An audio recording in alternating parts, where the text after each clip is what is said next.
आज दिनांक 12 सितंबर 2024 राष्ट्रीय लोकदल कानपुर के तत्वाधान में राजा सेठ होटल घंटाघर में पार्टी नगर के प्रमुख कार्यकर्ताओं एवं सीसामऊ विधानसभा रालोद के सेक्टर प्रमुख तथा सेक्टर उप सेक्टर बूथ लेवल कार्यकर्ताओं की समीक्षा बैठक हुई और आगामी सीसामऊ विधानसभा के उपचुनाव जीतने की रणनीति पर कार्यकर्ताओं से सुझाव लिए गए। बूथ स्तर तक संगठन को मजबूत करने का कार्यक्रम बनाया गया। राष्ट्रीय लोकदल के कार्यकर्ताओं प्रदेश व केंद्र सरकार की नीतियों को जन जन तक पहुंचने का कार्य करेंगे। चौधरी जयंत सिंह राष्ट्रीय अध्यक्ष के निर्देश को पार्टी के प्रदेश अध्यक्ष श्री रामाशीष राय ने कार्यकर्ताओं के बीच में बताया तथा सीसामऊ उपचुनाव जीतने हेतु कार्यकर्ताओं को आह्वान किया गया। राष्ट्रीय लोकदल एनडीए को ताकत देने के वास्ते कमर कस ली है। प्रदेश की 10 विधानसभा उपचुनाव में जुट जाने का आह्वान किया। सहारनपुर से बलिया तक अल्पसंख्यक दलों को सदस्यता ग्रहण कर रहे हैं, जो रालोद की लोकप्रियता का प्रमाण है। प्रदेश अध्यक्ष ने महानगर इकाई को बूथ का श्रेणी बनाकर रणनीति तय करने को कहा और यह भी कहा, अब भ्रम व भय नहीं पैदा होने देंगे, भाईचारा बना रहेगा। जिन लोगों ने संविधान बदलने की बात कह रहे थे वह भ्रामक प्रचार अब नहीं होने देंगे। बैठक की अध्यक्षता मोहम्मद उस्मान ने की। संचालन प्रदेश उपाध्यक्ष श्री सुरेश गुप्ता ने किया।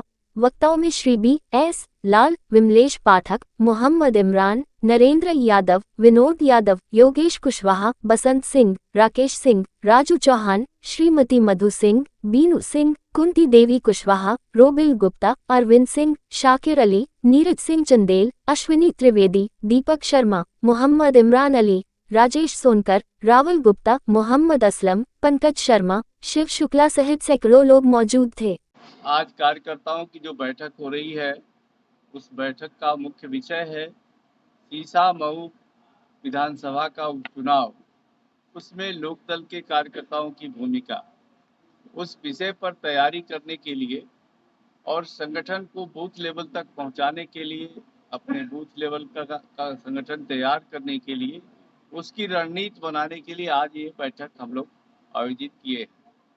ये हमारे पूरे प्रदेश में 9वीं विधानसभा है।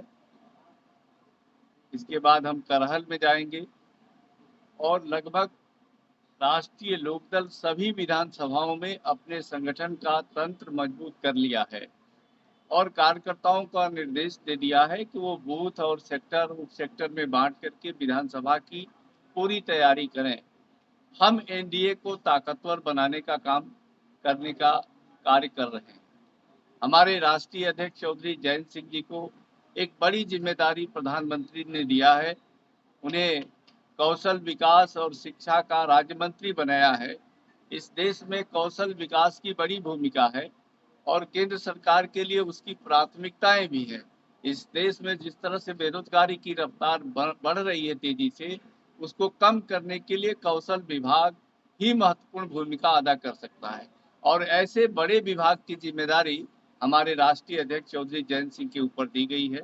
इसलिए लोकदल ने फैसला किया है कि अगर हमारे नेता पर इतनी बड़ा भरोसा प्रधानमंत्री ने करके उनको महत्वपूर्ण जिम्मेदारी दिया है, तो लोकदल का भी फर्ज बनता है कि उत्तर प्रदेश में योगी आदित्यनाथ के हाथों को मजबूत करना है और प्रधानमंत्री के हाथों को मजबूत करने के लिए जो भी उपचुनाव होने जा रहा है, संभावना है बहुत निकट ही चुनाव होने जा रहा है और इस चुनाव में लोकदल का कार्यकर्ता, उसको चिंता नहीं है कि सीट पर उसका स्वयं का उम्मीदवार है।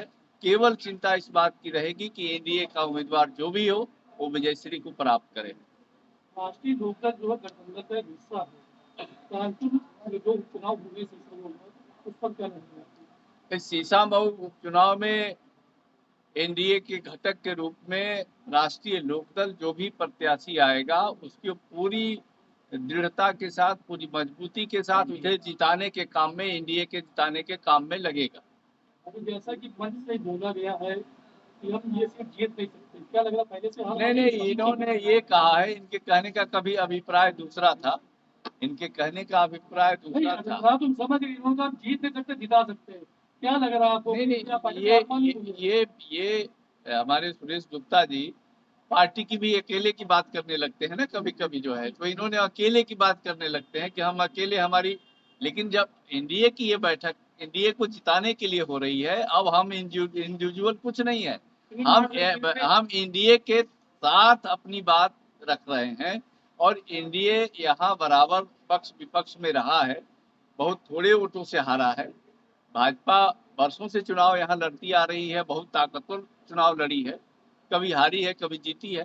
शिक्षक में उसी सीट के ऊपर से दूसरे आबादी का ज्यादा प्रभाव रहता है, तो बीजेपी हमेशा नाराज रहती है, तो उसको अपने पक्ष में लाने में क्या करना होगा, क्या रणनीति आपने बनाई? देखिए, हमारे दल में आज हमारे दल के नेता की छवि के कारण, उनके व्यक्तित्व के कारण बड़ी संख्या में माइनॉरिटी के लोग आरएलडी में जुट रहे हैं। वो सहारनपुर से लेके बलिया तक इतनी बड़ी संख्या में माइनॉरिटी के लोग, अल्पसंख्यक समुदाय के लोग लोकदल के साथ जुड़ रहे हैं और लोकदल उन्हें एनडीए को जिताने के लिए हर तरह की ताकत देगा। उसमें माइनॉरिटी भी हमारे साथ रहेगी और माइनॉरिटी को भरोसा है जयंत चौधरी पर कि जयंत चौधरी कभी भी देश में भाईचारा को बिगड़ने नहीं देंगे। भाईचारा को बनाए रखने के लिए उन्हें जो भी कुर्बानी देनी पड़ती है वो देते हैं। हमेशा राष्ट्रीय लोकदल देश में भाईचारा और किसान राजनीति और जवानों के लिए लड़ता है, वो लड़ता रहेगा। इसलिए हर तबके का वोट इस चुनाव में एनडीए को प्राप्त होगा। ऐसा आपको क्या लग रहा है देख लिए हैं, बहुत सी सरकारों को देख लिए हैं। आज लोगों को विकास चाहिए, आज लोगों को रोजगार चाहिए, लोगों को अमन चैन चाहिए और उस अमन चैन और विकास और रोजगार की दिशा में योगी आदित्यनाथ की सरकार आगे बढ़ रही है, काम कर रही है, इसलिए लोगों का समर्थन मिलेगा। है?